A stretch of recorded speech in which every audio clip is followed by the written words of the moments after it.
you ever feel like your solo play encounters are just not tactical enough? They're not quite delivering on the same feeling that you get during group play, where you have an interesting environment and interesting antagonists that you're fighting in a scenario that have cool things that they're doing, and you have cool things to do to battle them.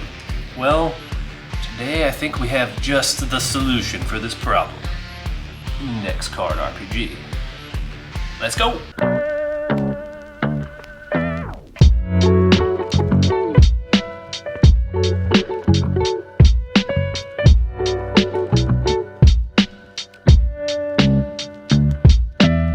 Welcome back to the channel. I'm Sacred, and this is the Sacred Art of Gaming, where we like to talk about tabletop gaming with a focus on solo play. And today we get to talk about one of my favorites, Index Card RPG. Now this is a book that we could dice this bad boy up and make 10 different videos about all the great things that this offers, and probably make a solo play too, because this is just so good. I love Index Card RPG. But today, specifically, what we want to talk about is the world-renowned GM's Guide, which can also be chopped up into probably 10 different videos. But specifically even, we're going to discuss the encounter architecture section. Now, there are 10 different encounters that exist in here. So you could make like a D10 out of this, make a just flat D10 roll. You could also do like a 2D6 roll out of it, where it's maybe more weighted towards things that make more sense for your situation. But here's where my thought process is coming in, because I don't know if your solo plays end up like mine. I would say for the most part, one of two things happen.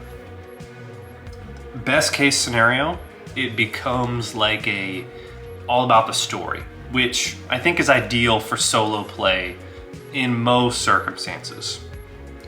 Or it becomes like I hit you, you hit me, I hit you, you hit me, and who hits more and who hits who harder than the other. And that's kind of, I don't know, it becomes hard to get very tactical when you know information on both sides, right? I try, I do my best, but at the end of the day, I don't get that same surprise.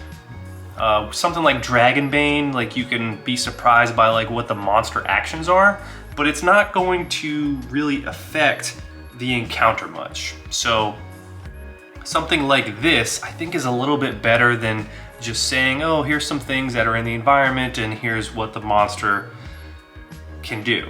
So yeah, let's break down some of these encounter architectures. So we have our little legend down here of what everything means, and you may want to change this depending on what your scenario is. So obviously if you're in a cave versus the woods, it might be a little different as to what is available. So the first one here is the barrier. You're the most fundamental kind of room. Players enter, and for whatever reason, they need to exit at the far end. Between them and their goal is a wall, chasm, barricade, spike fence, energy field, or row of spears. Despite its humble appearance, this room is versatile. I love how they give multiple examples here. It's one person to my knowledge, so although multiple names. So in its simplest form, players run and jump over the crack or smash the wall. Done. Move on. If the barrier is an energy field with a 4-piece combination lock and the army of mutants is chasing close behind, things get more exciting. So you take, very similar to like any oracle really, you can take this and oracleize these encounters. So they give multiple examples, so you could have, like you said, maybe you just need to run and jump over something. Maybe there is a wall of spears, like, you know, you got Spartans in front of you, or maybe it's an energy field, right? So you take that context with the roll that you have, everything that led up to this point, and you roll barrier, and you determine what that looks like. And I think that's interesting because in an encounter that may not happen organically. I don't know. There may be like, you know, if you roll crevice or something. I don't know. But there definitely isn't the potential for it to be something that you jump, as well as a wall of Spartans or an energy field, right? So I think that's interesting. I believe this is the default target number if you want to use this for an ICRPG, but I would say you're not limited to that. I'd say you could probably do that with any game. All right, so yep, we said the lock. Barrier type rooms can provide a break from combat and emphasize the fun of numerous mobility skills a group may have. Just want to make sure there wasn't anything I missed there. So that's number 1. Number 2 is tangle. Stay away from the walls. Impeding the group's ability to wage combat is a great peril to introduce. In this case, tangling, grabbing, grappling creatures or objects sit at the 4 corners with a safe zone at the middle. This is amazing. So, my first thought is, like, let's say we're in, I don't know, we're in a crypt. If we're in a crypt, maybe there are cages or some types of obstacles, and there's undead on the other side. The undead can grab you if you get too close. Now, let's say if you're in like a sci-fi setting, maybe there are some type of strange, like, alien creatures that are able to reach out of their containment area. Or maybe even some type of strange plant, some alien plant that's able to grab you. So yeah, there's a lot of cool, interesting options for that.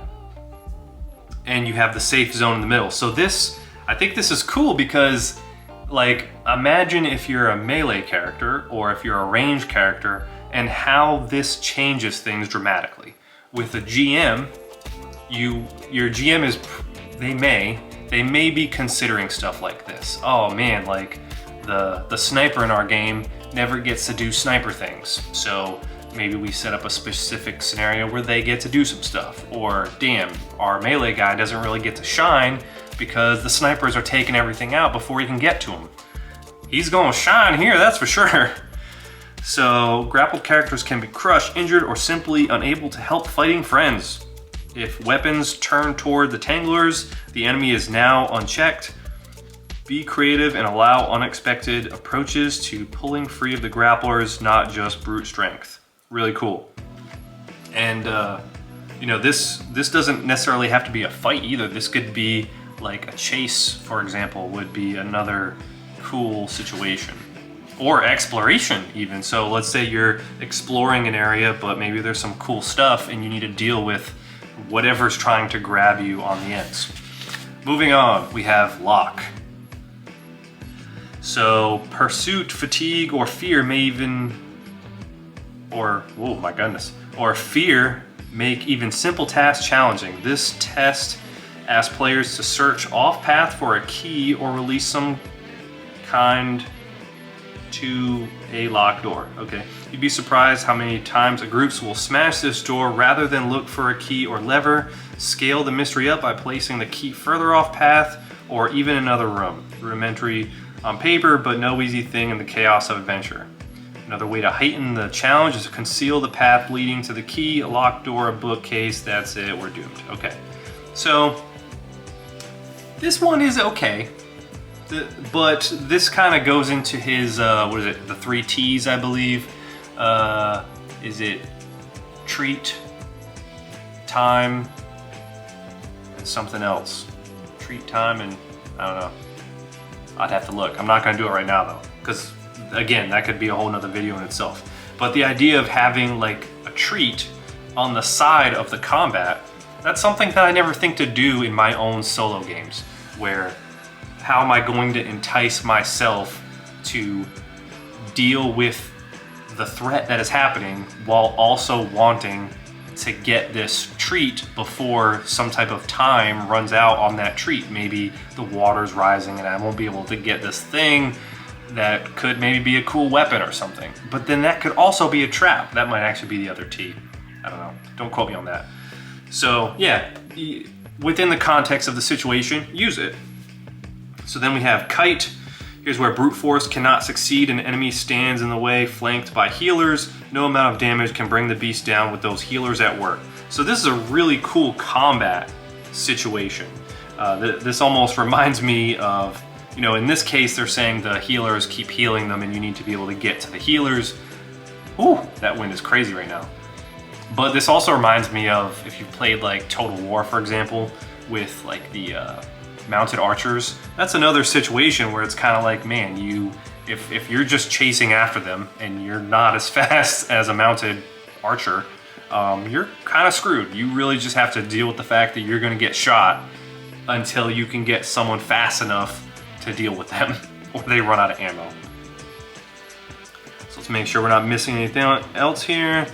The kite maneuver, they may be familiar with kiting per se, but a skill GM can gently lead players in the concept. An area of the floor, for example, has runes that glow, healing the enemy. Get to it to leave the area and the healing stops. How to move enemies is a sublime and powerful skill in a group, often beyond beginners. Be super effective with your healers, otherwise players will brute force the fight. Really cool, really cool. And then we have pinch. Like the heroes of Thermopylae, your players will someday face this battle. Remember to think in the abstract. This needs not be a room with many doors. It could be a cliffside canyon or a dimensional rift. What matters is that with a narrow space, few can stand against many. Funneling a large enemy force is no small skill and takes planning and teamwork. Yeah, we get the idea. We're familiar with Thermopylae. Be sure to run lots of enemies and show no mercy. So yeah, you could kind of play this both ways. I think with a solo player, it's more likely to, I would say, you would be the Spartans more than likely as a solo player. But yeah, that would be a really satisfying situation where just being able to mow down like a bunch of weak minion enemies if you use the terrain to your advantage. The downside to this, I would say, is that because it is being pitched to you, you are rolling it. It's being pitched to you as pinch, so you're kind of already hinted towards what the right thing is to do. So, I'd have to wrap my head around that in a situation it would still be a cool story beat, but how do I make it so I don't know like the answer to the riddle, so to speak? And I guess you could say the same thing for Kite. That would be the only thing to kind of wrap your head around. It would still make it a challenge, regardless if you know, so maybe it doesn't matter. Let me know in the comments. I'm curious your thoughts. Then we have ambush. Speaking of having knowledge that you shouldn't have, I guess this would be similar to like you rolling on an oracle and you finding out that you're getting ambushed in that moment. But the map is interesting that they have here. So in this space, you'll need to use positive mass for the barriers to block line of sight. The first enemy draws players to attack while a larger force awaits to pounce. If a group is becoming brazen or one character is always lurching ahead without care, this room can be a real wake-up call. Ratchet up the danger by making the 3 ambusher ranged attackers. If players are excessively cautious, use a timer. So yeah, although my initial response, this explanation I think makes this really cool, where you have to deal with the situation and yeah, I guess the question here would be, if I'm going to follow this knowing that it's an ambush, I guess you'd have to roll on the oracles. You'd have to roll on the oracles, you'd have to take the context of the situation. I don't think this is a loss. I think this is still something that would still be more interesting than what is normally being done in most situations. How many more of these? Okay, 4. All right, cool. I don't want to make this too long of a video. All right, so then we have Siege. Siege pits attackers against a higher ground fortification to proceed. When enemies are dug in, players will be in need of some clever tactics or deception. Be sure you have a few rules or mechanics for higher ground. Cover and how advantage is gained. Direct assault here should be almost impossible, forcing attackers to create a diversion. So yeah, this is really cool. This gives me like, storming the beach at Normandy vibes. So this is where the power of clever roleplay can outmaneuver even the worst combat odds, and that is a good thing. So yeah, I love this. I would love to run into this type of scenario in a solo play without myself just making it so. The dice making it so makes it feel a little better. Then we have Tightrope. This is an interesting one.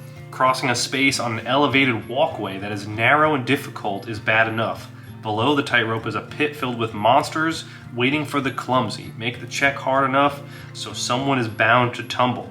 Make recovery difficult, slippery, okay. For extra peril, lock the far door or exit. Have monsters climb from their pits or break the walkway in half with an earthquake. So this is where the timers come into play. If you want to be a real dick, you could, I feel like this is the kind of thing they do in Baldur's Gate, where they'll, knowing damn well you're probably gonna go that way, putting like archers on the sides that you can't like reach, and you just have to figure out like, how am I gonna deal with getting shot? So yeah, within the context of your game, that's important. Alley Kite. Kiting an enemy is hard enough, but this setup is worse. The prime monster hides behind a group of healers or guardians, so similar situation that from what we had earlier. Players must pull the allies from their hole to get a clean shot or break access to healing. Make those allies stalwart. They can't be easily taunted or tricked. Players must find a way to physically move them and clear the way. Then as they finally gain access to their prey, the corner reveals the true threat, a final enemy lying in wait. Yeah. It's going to take teamwork. The concealed enemy would even be invincible or stealth to make the final moment of horror even worse. Yeah, so that's, you know, kind of like a boss scenario. I dig it. And then lastly, we have Duel. Bare bones and super simple. A one-way room and some enemies. Someone's gonna die. Here's where details, description, drama, and a bit of humor are your clutch elements. Running this room can also reveal how much of your tabletop play can accidentally become too simple, but now you know better. So use something. This bear only has a relief, rest, or story hook. Yep, old Blackbeard. So yeah, this is, and you could probably break these out into almost like sub situations too, depending on your situation. Because you could take a duel and it can literally, like if you're playing like Deadlands, for example, I see Duel and I'm thinking, we're jumping into a full-on like duel mechanics, or even like a melee duel type situation. So yeah, it depends on the situation, right? It could just be a 1v1. It could just be you fighting just a simple, straightforward fight. But it could also be like, you know, I'm challenging you for control of the army. And whoever wins, because we're in an orc encampment, whoever wins is controlling the army and we're gonna do what I say and the other person will die.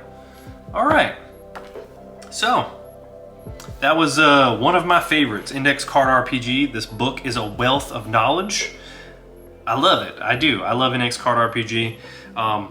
That doesn't mean you necessarily have to buy it. The beautiful thing about this hobby is that all you really need is like up here, right?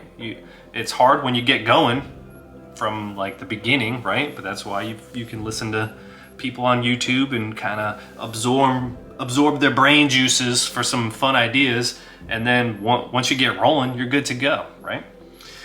So I hope you enjoyed this video. If so, maybe consider slapping a like on this bad boy. Maybe subscribe if you want to see future content like this.